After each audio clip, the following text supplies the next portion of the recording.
is CGTN, China Global Television Network.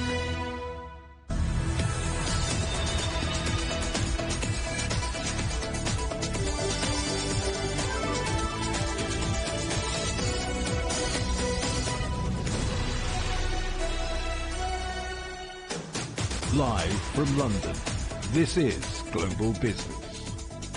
Hello and welcome to the programme. I'm Robin Dwyer. And I'm Li Jianhua. Our top stories. An act of absolute cowardice, France's President Emmanuel Macron condemns a knife attack on a group of 2-year-old children. 2 are in a critical condition. An urgent plea for international aid. Ukraine's President Volodymyr Zelensky visits Kherson to see the flood damage after the destruction of the Novokakhovka Dam. Russia says it's continuing rescue operations in affected regions, once again blaming Kiev for what happened. It's official. The Eurozone is in recession as rising food and energy prices hit household spending. And tens of millions told to wear masks as parts of North America are shrouded in a haze of smoke due to Canadian wildfires.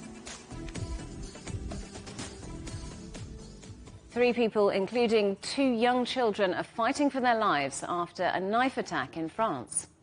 A total of 6 people were injured. 4 are children aged around 2 years old. They were stabbed at a playground in the town of Annecy in the French Alps. Police have arrested the alleged attacker. Well, our correspondent Ross Cullen is in Paris. So, Ross, what do we know so far? Yeah, hi, Robin. Well, the Prime Minister, Elizabeth Bourne, accompanied by the Interior Minister, Gérald Darmanin, are there in Annecy at the scene of the attack. Elizabeth Bourne has been speaking, saying that what happened was a heinous, unspeakable act, which has profoundly affected France, specifically because this attack involved children, saying that the whole of France is in shock. 6 people injured. Of those, 3 are in intensive care, an adult and 2 children, aged just 3 and 2, currently being treated in intensive care in hospital. 2 other children listed as a German national and a British national, also injured. This attack took place just before 10 a.m. local time today, Thursday, in Annecy, in a playground in the city. And there is a video circulating online that shows just how horrible a situation developed so quickly. There is a man holding a knife in one hand, stalking around in and amongst trees before entering the playground, the scene of chaos. Of course, mothers with infants and strollers trying to take cover. The man then calmly opens the gate and exits the playground. I do believe that an elderly man just happened to be walking by the lakeside with his wife, was also one of the people who was stabbed. The whole attack lasted about 4 minutes before members of the public tried to intervene, and ultimately French police arrived to shoot and they did shoot and injure the man, so being able to arrest him. He is now in custody. But in terms of the overall impact, this really has shocked France. The President, Emmanuel Macron, describing it as an absolute, saying that what happened was an unspeakable act, saying absolute cowardice was at the heart of this attack. So, Ross, you say somebody's been arrested. What do we know about this alleged attacker? I do believe that the man who's been arrested, Robin, is a Syrian national in his 30s, and after she arrived at the scene of the attack in Annecy, the Prime Minister, Elizabeth Bourne, did have some more words to say. Let's listen in now to a little bit more of what she had to say about the alleged suspect. A priori, at this stage, we know he's a Syrian who's had refugee status in Sweden for 10 years and who applied for asylum in France, which was pointless since he already has refugee status. So at first glance, it's an isolated Syrian individual with refugee status granted in Sweden 10 years ago. Well, Elizabeth Bourne also saying that the man they've taken into custody does have a child of around the same age as the children he was reported to be stabbing in the playgrounds earlier this morning. A real shocking story here in France, but that investigation is now getting underway. But of course, the main focus right now is for the man, the adult man, and the 2 children aged 2 and 3 who are still in intensive care.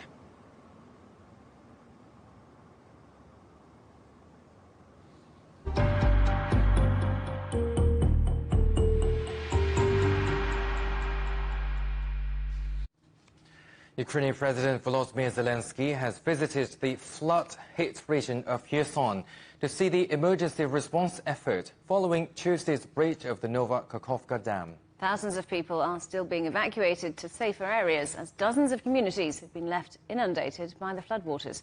Both Moscow and Kiev have blamed each other for the destruction of the dam. Our correspondent Pablo Gutierrez reports.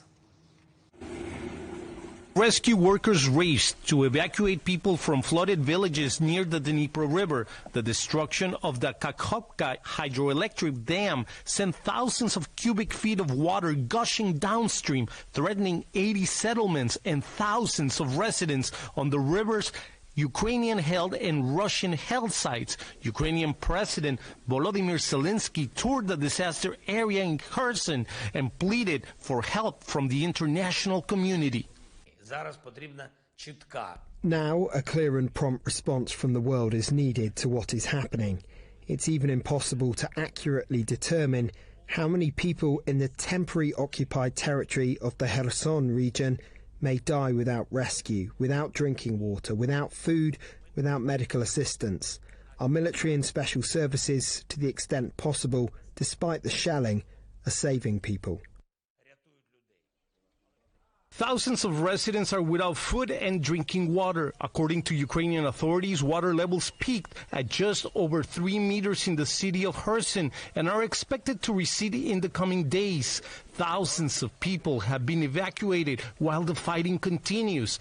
Russian emergency services launched their own rescue missions. Ukraine has blamed Russia for the breach of the dam, while Russia stated that Ukrainian forces carried out the attack. The dam lies on the conflict's front line, leaving residents caught in the middle. We need to evacuate Granny. She's on the first floor, sitting there with her cats and dogs. We brought her from another district yesterday as we hoped it would be safer here, but we need to evacuate her again today. Ukraine's authorities say the dam breach could be the country's worst ecological disaster in recent history, as floodwaters engulf towns, petrol stations and farms where pesticides and other chemicals are used. The extent of the environmental damage might not be known for weeks. Pablo Gutierrez, CGTN. Now let's talk to our correspondent Stuart Smith in Moscow. Stuart, this has turned into another blame game. Apparently, there is no substantial evidence who is responsible for the dam explosion, but Moscow is making its case as the UN's top court. Yeah, indeed it is. Ukraine's also now taking this to the European Court of Human Rights, alleging that Moscow breached the Geneva Convention by destroying this dam. Russia's top house, its upper house, the Senate in effect, has sent a statement to various parliaments around the world, alleging that it demands compensation from Ukraine for blowing up the dam and also for the damage done to what it described as Russian people, putting into context that this is all part of the so-called special military operation and that river marking the dividing line between where Russian forces control the local authorities and where Ukraine is still in control of its territory. One of the Russian diplomats at that United Nations top court in the Netherlands, the International Court of Justice, said this earlier in the day. Actually, Ukraine did it. The Kiev regime not only launched massive artillery attacks against the dam on the night of June 6th, but it also deliberately raised the water level of the Kakhovka reservoir to a critical level by opening the gates of the Dniprovsky hydroelectric power station. So amongst all these claims of who's responsible, meanwhile on the ground around 5,000 people have been evacuated from both sides of the river by the respective controlling authorities. Some of these have ended up in temporary accommodation, others with friends and family. But in terms of the major impact of this, we're now hearing that 5 people are confirmed dead. These were shepherds who were grazing sheep on the islands in the middle of the Dnipro River. 2 of them still awaiting to be rescued, which encompasses the 7 that authorities in the Russian-controlled zone were looking for throughout Wednesday. In terms of the environmental damage, reports on Thursday of dead fish cascading down, left on the shores of the Dnieper River after either being poisoned or running out of fresh water that they required. And it's not just the fish running out of water, the people are too. They're being provided with bottled water. Imports are coming in from the rest of the occupied parts of Ukraine to the Russian areas to give people safe water to drink, because the flood waters are contaminated, according to local authorities, and so they're suggesting do not wash fruit or vegetables or drink it. All of that with reports of shelling on both sides at the same time. Well, Stuart, more blame is being traded over an explosion at a fertilizer pipeline. So what's the Kremlin saying about that? Yeah, the Ministry of Defense says that the Ukrainian armed forces, a saboteur group, blew up part of this ammonia pipeline on Ukrainian territory. The reason the Kremlin alleges Ukraine would be interested in doing such a thing is to try and jeopardize the Black Sea grain initiative. The pipeline is really important for Russia. It's 2,500 kilometers long, and before the so-called special military operation, it took ammonia produced in Russia to Ukraine, which was then exported from one of those ports. Now, Russia says until that pipeline's open again, it's not going to let any of the Ukrainian ships visit or leave a port near Odessa. Now this has been blown up. It's started discussions about whether this grain deal will be renewed once again, because it's a major priority for Russia to have its ammonia exports free to leave the region, and now that seems impossible, with the Russian Ministry of Foreign Ministry saying it would take 1 to 3 months to repair this pipeline, and it's saying that Ukraine deliberately did this. Ukraine hasn't commented on this except to say it believes it was Russian shelling that destroyed the pipeline. So once again, no clarity, and each side blaming each other. Absolutely. Thank you very much. That is our correspondent Stuart Smith in Moscow. The European Commission says it's suing Poland over a law which critics say could be used to stifle opposition parties and ban them from taking office. The bill allows investigators to probe alleged Russian influence in Polish politics. Well, our correspondent Alex Carrier is in Brussels. So, Alex, what's the European Commission worrying about? Well, in a word, the European Commission is worried that this would be an undemocratic move by Poland. That is the main concern. This law, as you said, will create a special body that will probe Russian influence in Polish politics. That is the concern. The concern there is that that might be weaponized to influence against opposition politicians in Poland, and it could target politicians that are not part of the leading PIS party, and it will maintain the PIS party in power. One such politician, of course, is Donald Tusk, the former president of the European Council, now the leader of the civic platform opposition in Poland. The leader of the PIS party has already said that Donald Tusk is too friendly with Moscow, and that is one of the things prompting those concerns from Brussels, that this new law is actually more about domestic politics and infighting between Polish parties than it is about Russian influence coming into the country. Now, Vera Jourova, the Commission's Transparency Commissioner, said there was a sense of urgency because the Commission believed this law is a really serious blow to democratic processes and to the fairness of elections in Poland. The next elections, of course, later this year in October, so that is the concern.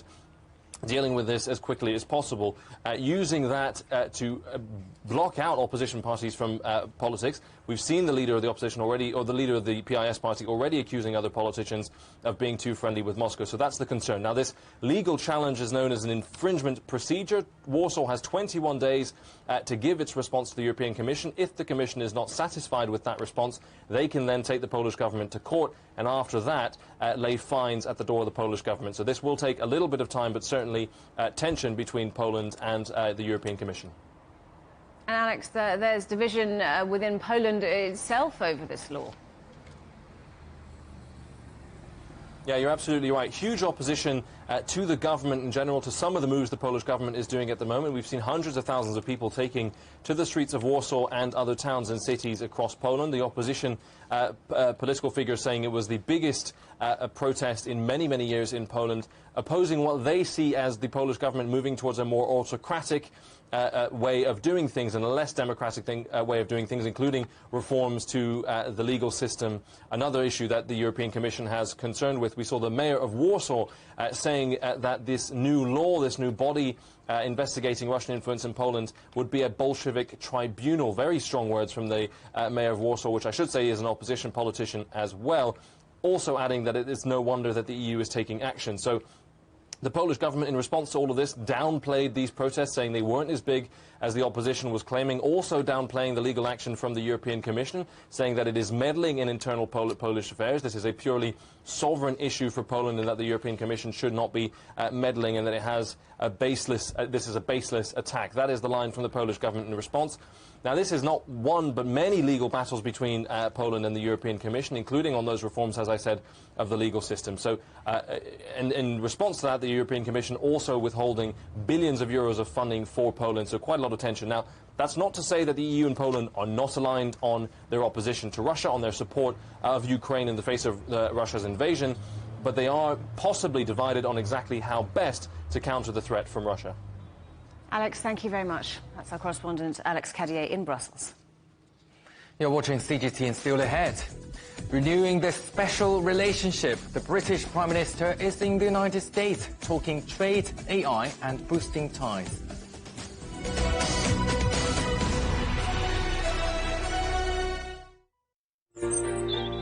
Ever wondered what's the difference between a bear and a bull market? Where are the cash cows? And who are the lame ducks? And what exactly are black swans? Grey rhinos? And unicorn companies? Make sense of it all with Global Business, only on CGTN. There's a new agenda for a new world, accelerating change in almost every part of our lives. It's shifting the norms of how we work, travel, and connect. How we think, interact, and develop. It's a new reality, a new agenda with me, Juliet Mann.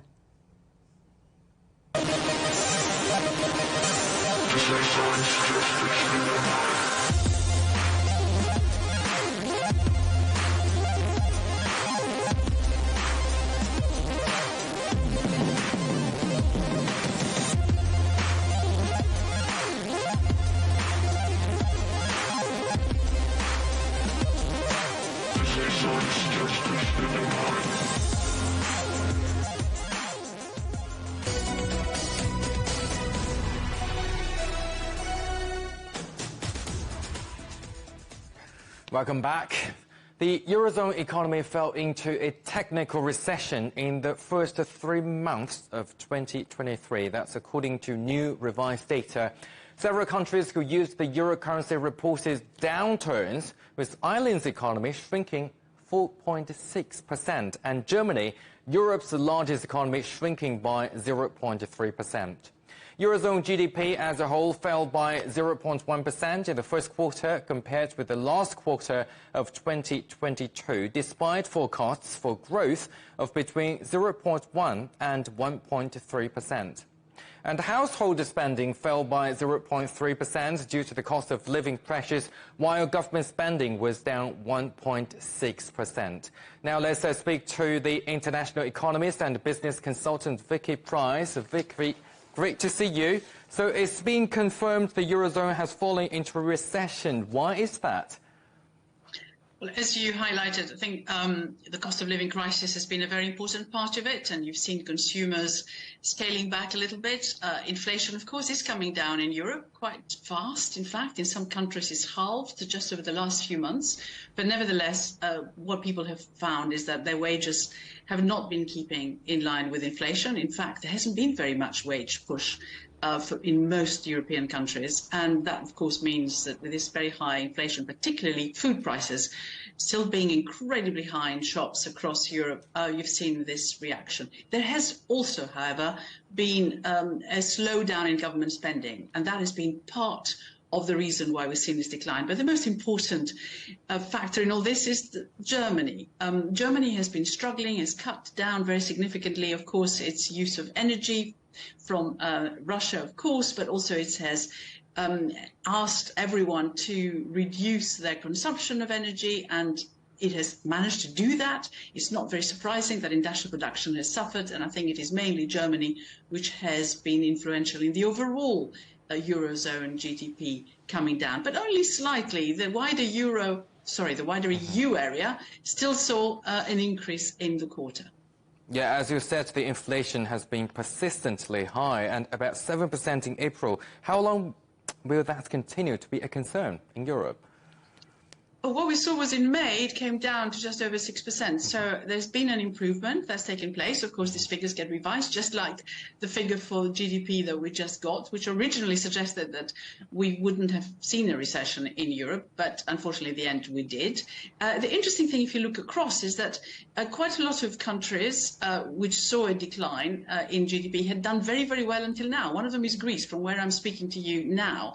It saw a very small fall in the quarter, but it's still quite high year on year. And if you look across the EU as a whole, and also the Eurozone itself, it's still, despite this small decline, way above where it was pre-pandemic. And that's good news, about 2%.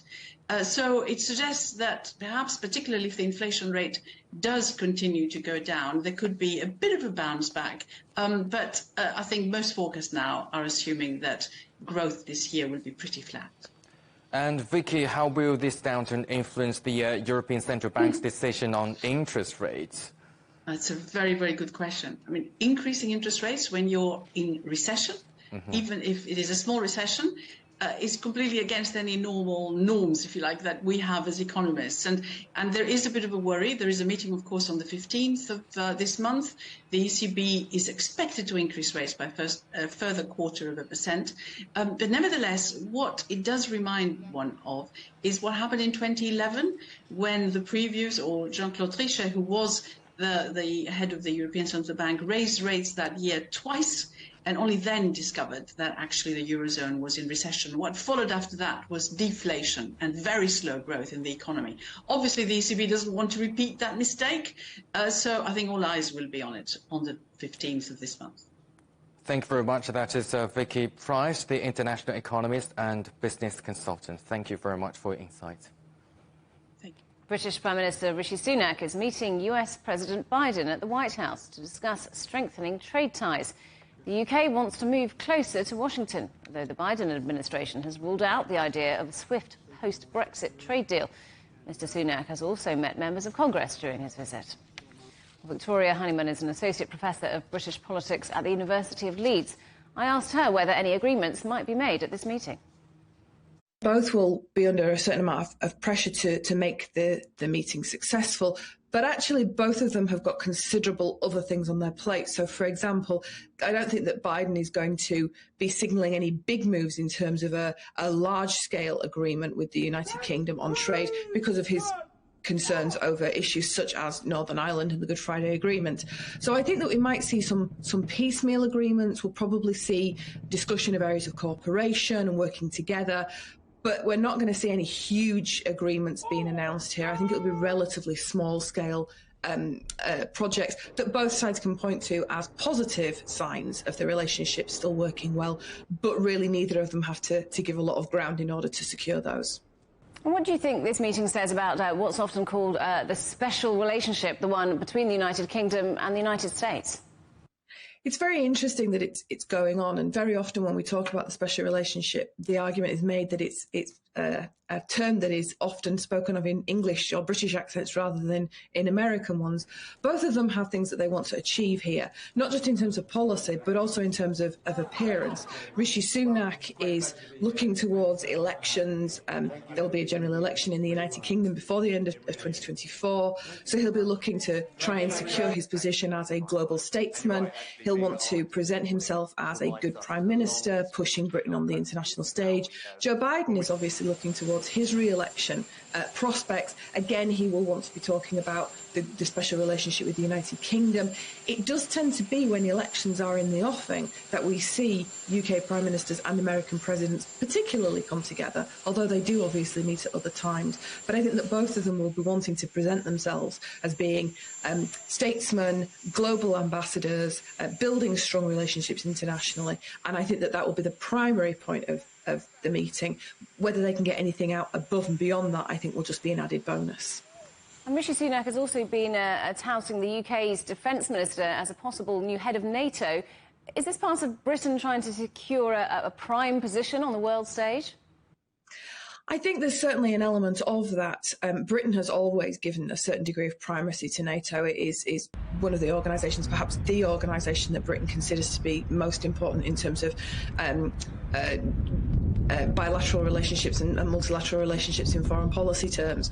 So I think that Britain will certainly be wanting to do that. It's not necessarily a new move because NATO has always been so important, but there's no doubt that Rishi Sunak and the UK government feel under a certain amount of pressure to make sure that Britain is engaging positively or engaging actively on the international stage, and playing a big role within NATO in a number of different ways is certainly a way of doing that, of demonstrating your global credentials.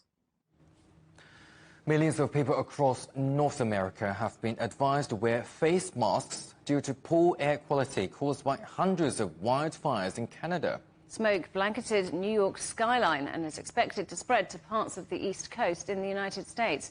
The fires are being blamed on a particularly warm and dry spring. Now let's speak to our correspondent John Terrace in New York. John, is this getting any better? Hi, John. Hey, Zhanghua and Robin. It is getting a little bit better, yeah, I would say it is, to be honest with you. But we don't know what's going to happen between now and Sunday, because it ain't over until the fat lady sings when the winds change on Sunday. Look, yesterday, Wednesday, was extraordinary. It was really eerie. You know, when you have a snowstorm, they talk about a whiteout. Well, we had an orange out yesterday in New York. I've never seen anything quite like it. And when you're at home tonight, if you Google the film Blade Runner 2049, which is an American classic from 2017, that film is based around what we lived through yesterday at 2 o'clock local time. It was like a sandstorm. And I know that people in MENA, parts of Africa, Middle East, I know that you go through sandstorms on a regular basis, but this is New York City, and we're just simply not used to this. And we had the world's worst air quality on 2 occasions, at least in the last 48 hours. The air quality index was up around 500 when the worst of it was happening Wednesday. It's now at 209. That's still extremely unhealthy, and we have a health warning going on, a health emergency, in fact, until 09 GMT on Friday, which is many hours away. Now, the governor of New York State, Kathy Hochul, who's a Democrat, has just been speaking. She's sending 7 New York firefighters, at the request of the Canadians, to Quebec to help fight the fire. She's very informed, as it were, about climate change. She's very concerned about it. She says this is the new reality. We're going to have to live with this. And there hasn't been a smog like this in New York, she said, since 1961, when 170 people died. She did say, though, this situation is short-term. There is anecdotal evidence that if you stay out in this for 24 hours, it's like smoking 22 cigarettes. I can't prove that one way or the other, but that's what we're being told here. And listen to all these things that are affected. Now, Hamlet, the Shakespeare play, is being done for tourists in Central Park at the moment. They were due to do a show last night, but they had to cancel it because they couldn't do the show in this situation for obvious reasons. There may well be something rotten in the state of Denmark, but there's clearly something rotten in the state of New York. That's why they cancelled it. Prima Facie is a play starring the English actress Jodie Comer. She ran off stage halfway through the matinee yesterday saying she couldn't breathe. Hamilton, Camelot, both postponed on Wednesday night. Baseball games in New York and Philadelphia postponed. Airport delays all around the Northeast now. And for horse racing fans, the very, very famous Belmont Stakes, which is coming up in New York at the weekend, they're planning to go ahead with it. But if the air quality is still above 200, then the race won't take place. So that famous horse race is under threat now. Yeah, John, I think the sun is out. And as you said, 1 hour in this is like smoking a cigarette. So what other cities say? Well, the city's very concerned, and they've given regular updates throughout the day. The main message is an obvious one, really. Stay indoors. If you don't have to go outside, don't go outside. Keep the air conditioning on, but make sure you flick the switch to circulate the air. If you're sucking the air in from outside, that's clearly not a very good idea. Also, wear a mask. The N95 is back big time in New York City. We haven't seen it for a couple of years since the COVID peak, but now everyone here is wearing a mask again, it seems, and the city is giving them away for free at firehouses or fire stations. Got to look out for the elderly and the children, particularly vulnerable. Hospital visits, emergency room visits are up, but I don't think hospitalizations are. People are being treated and sent on their way. Kathy Hochul says this is different the governor says this is different to COVID because it is short term. It will pass. It will be over in the next couple of days, and being told to stay at home and you staying at home is a voluntary thing rather than any kind of official mandate. As for the forecast, well, frankly, it's a lot better today than it was yesterday. The sun is getting through now. You might be able to see on my face. We're told it could get worse again today, Thursday. We're really not sure about Friday and Saturday, and we're told the winds will change on Sunday, so we're looking for it to clear by Sunday. But Bloomberg is now reporting it may take as long as next Tuesday. But at least it's getting slightly better. Thank you very much. That is our correspondent John Terrett in New York. Canada's central bank has hiked its main interest rate to a 22-year high of 4.75%. It's the first rise since January, when officials paused a string of rate hikes. The Bank of Canada says it's because inflation unexpectedly rose last month after 9 months of continuous decline. Canada's economy has grown more than expected on the back of strong consumer spending and a tight labour market. China's major state-owned banks have cut the amount of interest they will pay on current and savings accounts. The 6 banks lowered rates by between 5 and 15 basis points, depending on the type of account. Experts say it will help improve bank profitability and help with the financial sector and wider economy. It's the second cut in 12 months. Europe's second-largest chip maker, Dutch multinational ST Microelectronics, has announced a joint $3.2 billion semiconductor venture with China's Sanan Optoelectronics. The new plant in the city of Chongqing will build devices for use in electric cars, industrial power and the energy sector. It's due to start production in late 2025. Chinese Vice President Han Zheng has met with Nicholas Lai, Lord Mayor of the City of London, in Beijing, and said China is willing to develop its relations with the British financial community. Lai praised China's achievements in economic and social development and said the City of London wishes to deepen cooperation with Beijing and with Chinese businesses and financial institutions. Tech firms could face regulatory action over misleading ads for cryptocurrencies. A leading consumer group has lodged a complaint to the European Commission, accusing Meta, Instagram, Alphabet, Google, TikTok and Twitter of exposing users to serious harm, including significant financial loss. Last month, the EU adopted the world's first comprehensive set of rules for crypto asset regulation. A new survey suggests that over 60% of Europeans want to remain neutral on the issue of Taiwan. The poll of over 16,000 people in 11 European nations found that 43% viewed China as a necessary partner.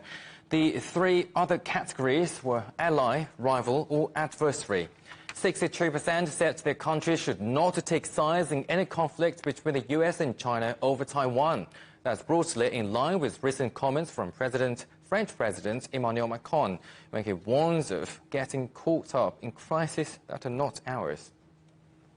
You can get highlights from the week's news in Europe and China direct to your inbox from CGTN's Storyboard email newsletter. Sign up at europe.cgtn.com/newsletter. You're watching CGTN. Still to come. We need more action to protect our precious oceans. The call to action on World Oceans Day.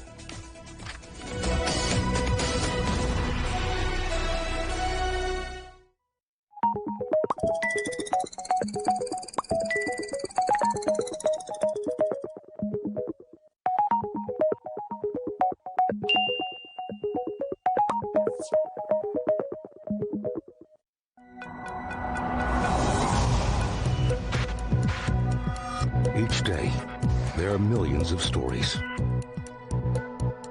Each one can open new perspectives, new possibilities. Wherever you look, we are there. To see, discover, explore. We put the pieces together to find what really matters to you. All around the world, all around the clock. Our reporters are at home across the globe. from our headquarters in Beijing and production centers in Washington, Nairobi, and London. China Global Television Network. Stories from across the globe, reaching people across the globe. CGTN. See the difference. Facing the unknown is always difficult. In a world in turmoil, it's easy to lose orientation. But when the storms come, we have to see the possibilities. Reinvent. Find new opportunities. Discover a path forward.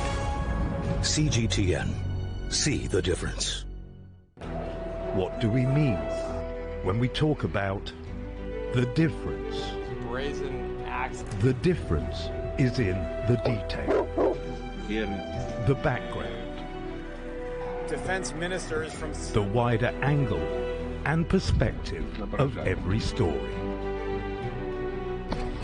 Wherever the story may be. CGTN. See the difference.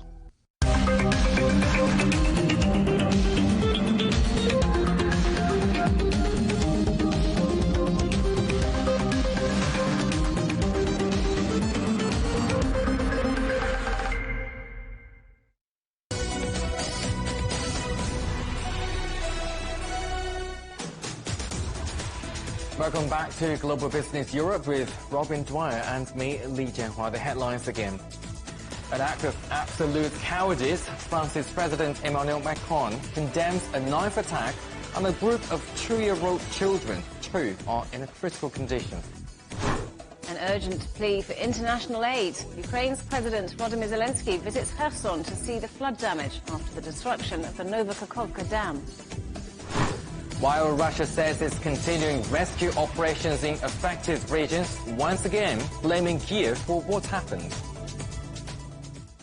Italy must not be left alone on migration, says German Chancellor Olaf Scholz. He met Italian Prime Minister Giorgia Meloni in Rome in his first state visit since Meloni took office. Well, let's talk to our correspondent, Giles Gibson, who is in Rome. So, Giles, Germany's Chancellor saying that he believes the EU can agree a unified stance on migration. But this has been a divisive issue among member states, hasn't it, especially in Italy? Yeah, that's really what we heard from Giorgia Meloni, the Italian Prime Minister, at the press conference at the Palazzo Chigi. She said that the EU must pay attention to countries most under pressure. That's really been the message for years and years now from countries here in southern Europe to their neighbours in the north, that they need to do more to help share the burden of these migrants arriving from the Mediterranean Sea.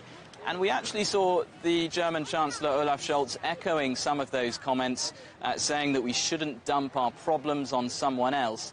Take a listen to a little bit more of what he had to say at that press conference. Yeah. We need to steer immigration in a way which allows foreign skilled workers legal access to our labour market.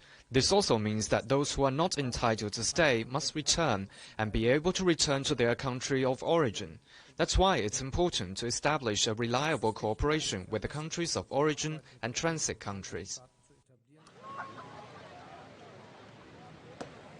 Now, as these talks were going on here in Rome, up in Luxembourg, there was a meeting of EU Home Affairs ministers, and they are trying to figure out a deal, something that's really eluded EU nations for a really long time now, to overhaul the migration system, the response to migration within the bloc, and that meeting still going on as we speak.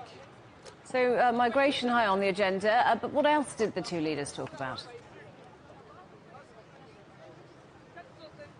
Well, we saw Giorgia Meloni, the Italian Prime Minister, also saying that what's known as the Germany-Italy Action Plan is going to be pretty much finalised over the next few months. By the autumn, we believe it's going to be signed. This is really a sort of a strategic partnership between the two countries to really work on the things that are really at the top of their list geopolitically and within the European Union itself. For example, the two leaders in this press conference talked about establishing a gas pipeline corridor between northern Africa to Italy, through Austria, and then into Germany itself. It's very similar to this agreement that we saw signed between France and Italy back in 2021. It was known as the Trattato del Quirinale, the Treaty of the Quirinale, and it was a similar thing, really, the two countries agreeing to work towards sort of some of their really big, important priorities. And of course, Germany and France have been doing that within the EU since the 1960s. So what we're seeing here is Italy seeming to try and strike those sorts of strategic partnerships with two of the most important countries within the EU. Giles, thank you very much. Our correspondent Giles Gibson in Rome. An illegal weapons amnesty in Serbia has been extended to the end of June. It was issued a month ago following two deadly mass shootings and had been due to expire on Thursday. Our correspondent Alyosha Mirankovic reports. At an undisclosed location near the town of Smederevo, Serbian police gathered all the illegal weapons that had been voluntarily handed over in the past month. An amazing cache, including a wide variety of deadly firearms, from machine guns, World War II relics, to rare collector pieces like this Luger with a picture of Lenin on one and Tito on the other side of the hand grip. Even a remote guidance controller unit of an anti-tank missile is here. All these weapons, ammunition and explosive devices were illegally owned by Serbian citizens. A part of almost 70,000 pieces is here, but the authorities are saying that these are just the tip of the iceberg. Officials say there are around 750,000 legal weapons in Serbia, but most of those are illegally owned by sports clubs, shooting ranges and private security companies. The number of illegal weapons is hard to know. For several weeks, people in Belgrade have protested against gun violence that left 18 dead in two separate mass shootings in May. They demand a safer environment, but also political changes in the country. As a response, the government vows to implement strict measures against those who have not surrendered their illegal weapons. We won't show any remorse and implement legal sanctions for all those who own or are found with the illegal weapons during any actions of the Ministry of Interior Affairs. The prescribed punishments for those would range from 8 to 15 years in prison. The gun culture is deeply rooted in Serbian tradition, as we were told at one of Belgrade's famous shooting ranges. But they support the government's crackdown on illegal gun owners. To own a gun just for the sake of owning it, or because of our tradition and culture, is wrong. Particularly mines, explosives and automatic weapons. It is absolutely wrong to own any of that. They say that those who legally own guns are rarely the source of gun violence. Alyosha Milenkovic, CGTN, near the town of Smederevo in Serbia. The U.S. National Oceanic and Atmospheric Administration has officially declared that El Niño has arrived and will likely bring with it extreme weather. It comes after 3 years of the La Nina climate pattern, which often lowers global temperatures slightly. It follows months of gradually warming sea surface temperatures in the tropical Pacific Ocean. The last El Nino in 2016 witnessed the hottest year in record, but 2023 or 2024 could reach new highs. The UN Secretary-General has called for greater action to protect our oceans on World Oceans Day. Antonio Guterres said climate change was disrupting ocean currents and damaging fragile ecosystems. He said marine life was also being threatened by overfishing, plastics and other pollution. Human-induced climate change is heating our planet, disrupting weather patterns and ocean currents, and altering marine ecosystems and the species living there. But this year's World Oceans Day reminds us that the tides are changing. We adopted an ambitious global target to conserve and manage 30% of land and marine and coastal areas by 2030, as well as a landmark agreement on fisheries subsidies. This World Oceans Day, let's keep pushing for action. Today and every day, Let's put the ocean first. Well, let's talk now to Dr. Sian Rees, who's an Associate Professor of Social Ecological Systems at the University of Plymouth. Good to see you, Sian. Thanks for talking to us today. I want to start by asking you about the news that an El Niño weather pattern has been declared. What does that mean for the world? What can we expect? Well, thank you for having me. I'm not a climate scientist, I'm a marine conservation scientist, but we understand that the impacts of El Niño, a large El Niño, are potentially going to be very severe. And as they unfold, this should really serve as an emergency warning system that we actually need to really protect and restore nature so it has the resilience to bounce back and cope with these kind of extreme climatic events that we are more likely to have. And looking back at when the last El Niño was declared in 2016, the effects of climate change that we're seeing on our planet have become more apparent. Will this exacerbate that?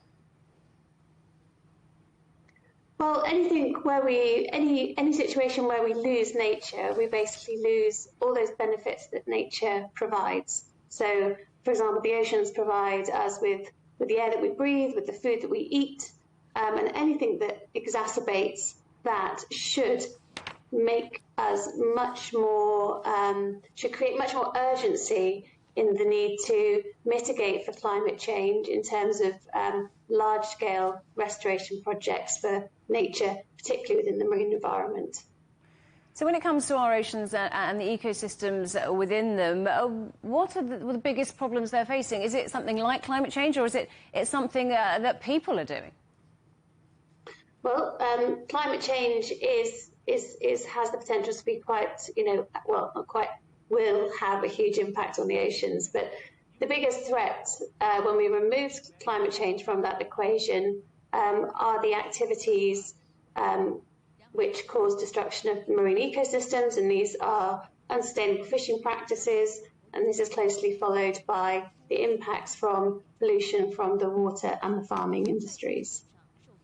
So the UN Secretary-General, among the people calling for greater action to protect our oceans, when it comes to protecting them, how much of that is down to policy change and how much is down to personal responsibility? What can we do to help protect them?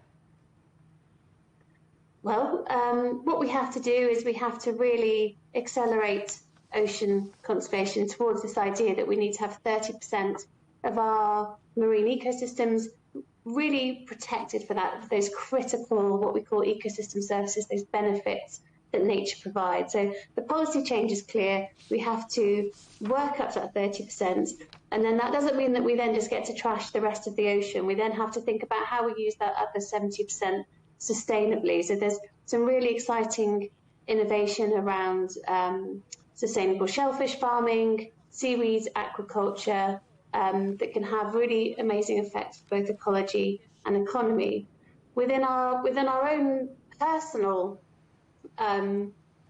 role that we have in starting to think about the ocean and climate change is essentially to think about the things that we eat, the types of food that we eat, the types of fish that we like to have, and to consider looking for accreditation or certification schemes that tell us if that fish has come from a sustainable fishery or not, and the type of fishing gear that is used to extract that fish from the ocean and whether that's damaging marine habitats or not. So we should be thinking about our consumption, potentially thinking about other forms of protein consumption, other ways of growing that food as well, and then also integrating that with nature-positive solutions within the marine environment.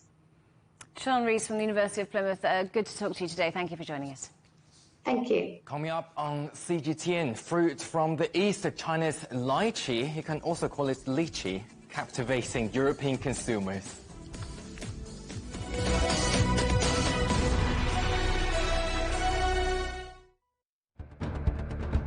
Events have consequences. Words create impact. Unprecedented scenes that we saw. The clean-up operation is now well and truly underway. Parts of southern Europe remain in a state of emergency. Context gives meaning. People make history.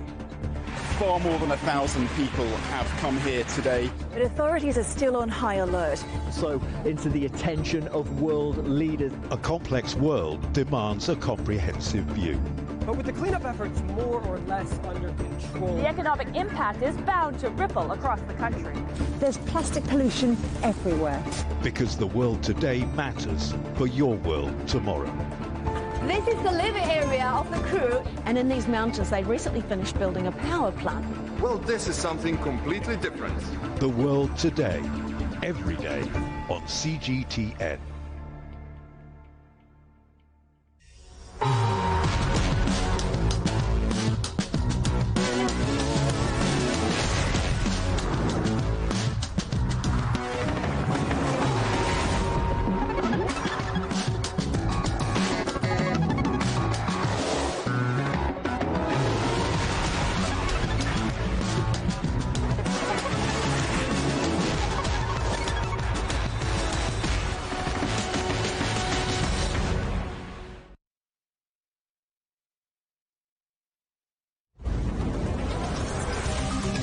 This week on Razor, man-made photosynthesis, and how a common spring flower is being used in the fight against Alzheimer's disease. So glanthramine is a naturally occurring alkaloid that the daffodils produce. It causes an enzyme imbalance in the brain, which is the opposite of the Alzheimer's enzyme imbalance in the brain.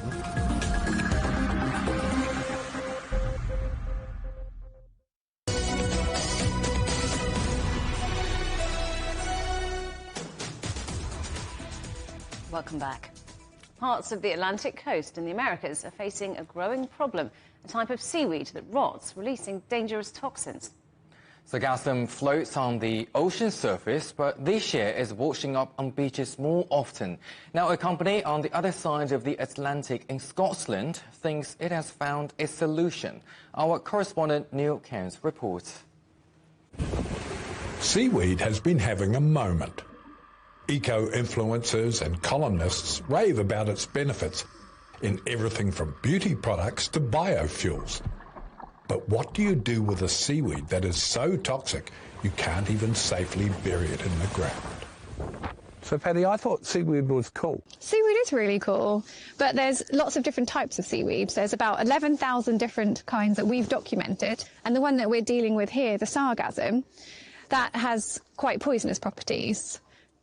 It's absorbed lots of arsenic from the ocean water as it grows, and that's not necessarily a problem when it's out sort of mixing around in the ocean, but when it comes into the coast in very large amounts, it can become really, really problematic.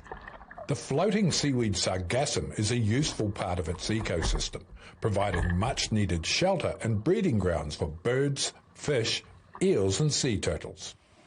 But lately, vast rafts of it have been washing up along miles of Atlantic coastline in piles sometimes metres high. It's causing massive economic and environmental harm in communities from Ghana to Florida. But the worst hit is the Caribbean. This stuff's been around forever. Why is it a problem now? The area we're talking about has only been happening since about 2011, so it's quite a new phenomenon. So what's the plan? What are you going to do about it? So seaweed, all seaweeds, as they grow, photosynthesize, and that means that they can be really handy for carbon absorption. And what we think we can do is sink the sargassum into the deep ocean and remove that carbon that it contains from the fast carbon cycle. How exactly are you going to sink it? Well, we've invented a robot. Paul, I have to confess it looks a bit more like a boat than a robot. Yes, because fundamentally it's operating on the surface of the ocean, but it's still semi-autonomous at the minute, and as such classed as a robot. So this is just the first one of many. It's often more efficient to have a swarm of vessels and they all operate collaboratively. I thought I was going to be looking at a submersible. Yes, this is the first prototype, and we've got to prove the principle of it. By going to a submersible, it enables us to operate in all conditions.